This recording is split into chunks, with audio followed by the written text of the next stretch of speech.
নমস্কার বন্ধুগণ, আজ পয়লা বৈশাখ 1433।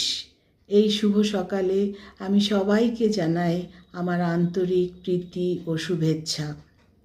এই উপলক্ষে আজ আমার কবিতা শুভ নববর্ষ 1433।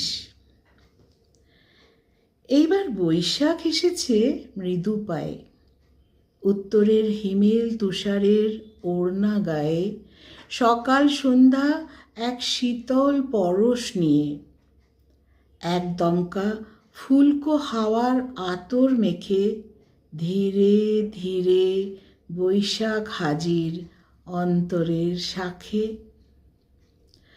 তার চিরপরিচিত উত্তপ্ত দাপট এখনো একটু স্তিমিত, বসন্তের শেষ নিঃশ্বাস ধরে রেখেছে তার আঁচলের তলায়।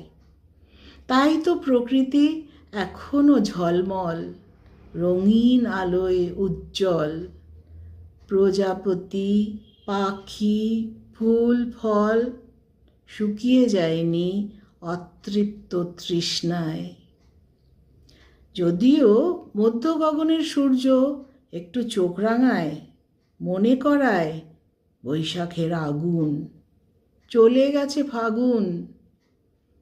তবু এইবারের বৈশাখ এখনো শান্ত, পরিমিত, আদরিত, মিষ্টি আবেশ জড়িত, কিন্তু তার নিজস্ব সত্তা অবারিত। জীর্ণ ধূলি ধূসরিত সব অকেজ অবাঞ্ছিত দৌরাত্ম্যকে উড়িয়ে করতে সমাহিত বৈশাখ পূর্ণ উদ্যত। তাই তো বৈশাখের জয়গান করতে উন্মুক্ত হয় হৃদয়, ধরার কুঞ্জে কুঞ্জে দ্বার খোলে করতে আবাহন নতুন সঞ্জীবন, নতুন বছরের নতুন জাগরণ, বৈশাখের আগমন। শুভ বৈশাখ, শুভ নববর্ষ। ধন্যবাদ।